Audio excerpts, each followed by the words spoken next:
Primetime players on this Jets defense means primetime opportunity in primetime for Brock Purdy, which is big when you think about how he played the last time he played on Monday Night Football. What's up, everybody? Guy here reminding you, if you're going to the game, Niners, Jets on Monday night, you got to stop by Puesto. 2 locations on the concourse, burritos, tacos, margaritas, or if you're in the Bay Area, Southern California, great way to load up on food for Monday Night Football and Taco Tuesday specials. All right.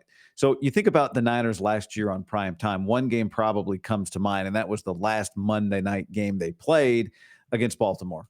Brock Purdy was not good in that game. He was bad.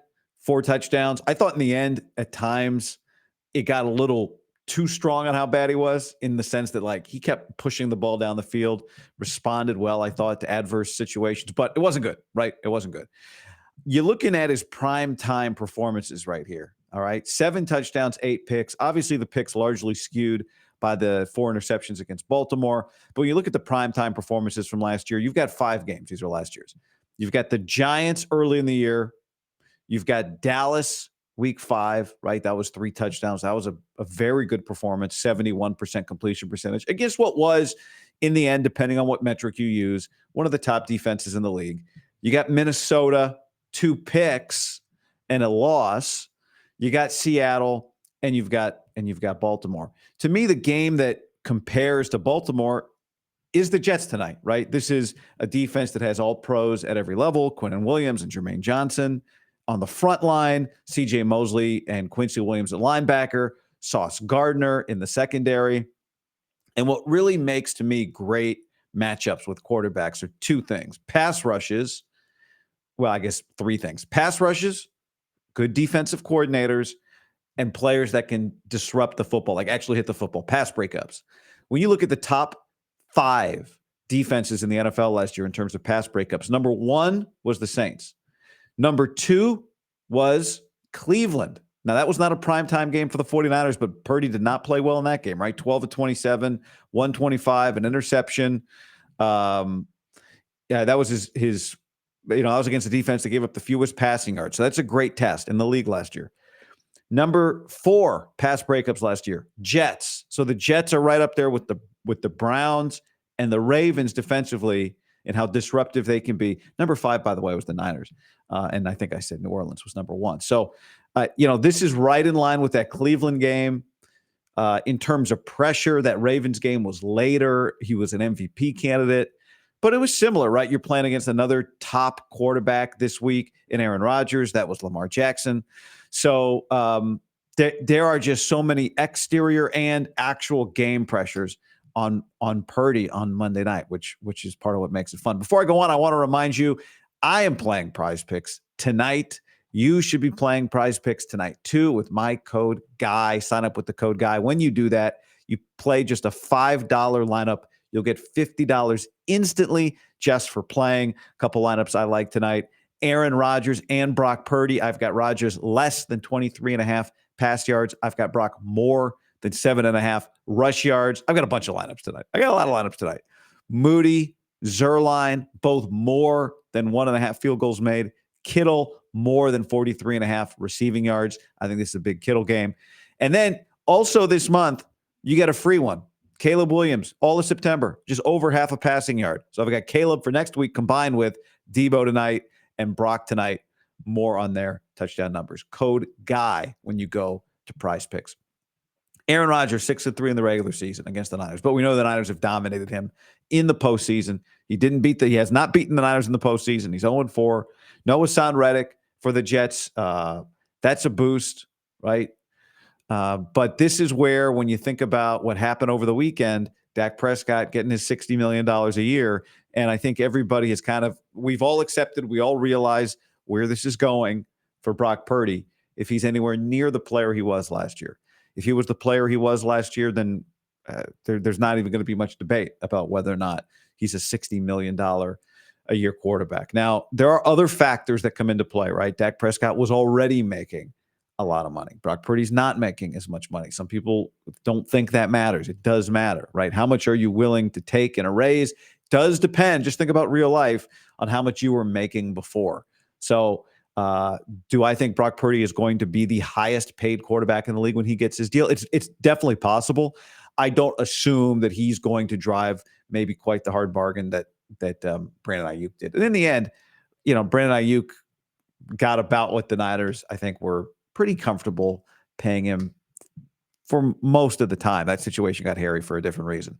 But regardless of what that number ends up being for Brock Purdy, it's going to be a massive number, whether it's number 1 or number 4, it's going to be a big number. Well, these are the types of games where $60 million quarterbacks show that they're $60 million quarterbacks. Brock's year last year was great. I mean, it really was. It was great. It was a great year, all things considered, considering where he is in his career, what his offseason was like. We've talked a lot about Brock coming off of that elbow injury, the Hassan Reddick elbow injury 2 years ago, and how that disrupted last year's offseason. Well, there was none of that. This offseason, the only disruptions were Applebee's commercials, right? That was it. Like, he got to focus on football. He got to spend all his time in Florida preparing physically. He got to spend as much time at the facility with Kyle Shanahan as he wanted. There was no rehab. He wasn't taking practices off for rest days every 2 days for his arm. So, this is as ready as Brock Purdy has ever been for an NFL season. This is ready as he's ever been to be the starting quarterback. And now he gets the Jets, and he's got a defense that Kyle Shanahan should be really, really good at helping him prepare for Robert Saleh. He is now seen in big games, the big pressure, the bright lights, the very good defenses, right? He's done this against the Ravens now. He's done this against the Cowboys. He's done this in the postseason throughout. He's done this in the Super Bowl against an excellent defensive coordinator. It's funny that the Super Bowl doesn't end up on the prime time list, but we're just talking kind of those regular season, those stats from last year. So those stats were, like I said, mostly good, but the Giants, the Vikings, Seattle, those are second half of the league defenses last year. Not all primetime games are created equal. Not all good teams are created equal. But the Jets are of the ilk of the type of team that can make you look bad. Or if you look good against them, can make you look really good, right? It goes a long way. Let's say he throws 2 picks and no touchdowns, the Niners lose. Let's just bad scenario. They got the Vikings next. They got the Rams next. They got the Patriots next. They got the Cardinals, the Seahawks. You could go off, lose that game, win those next 5, be 5-1, feeling pretty good going to the Chiefs game, dominate those teams. But that to win in the playoffs, to win the Super Bowl, you got to beat defenses like this. You got to beat, the Chiefs are coming up on October 20th. Then you got the Cowboys. There's some really tough stretches in this schedule.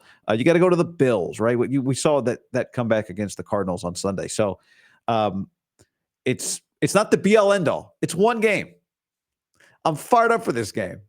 But you only get so many chances to get quarterback, elite defensive talent. Like, what does that look like? If it doesn't, whatever that looks like tonight, good or bad, we don't get another shot at seeing it for the 49ers for several weeks.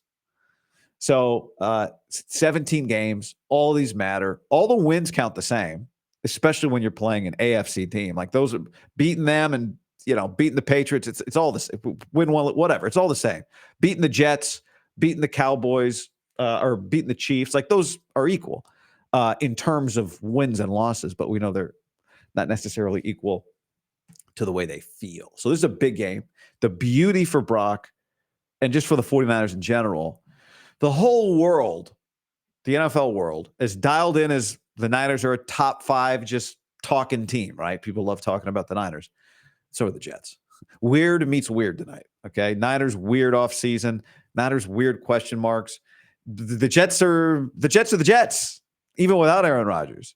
Then you factor in Aaron, and there's plenty of attention to go around. The Niners don't have to shoulder 100% of all the attention on this game. But once the game starts, all that goes away, and it's you against Sauce Gardner and Quinnen Williams. And hopefully you got Brandon Ayuk going as many reps against Sauce as he can. And you got Trent Williams every snap of that game.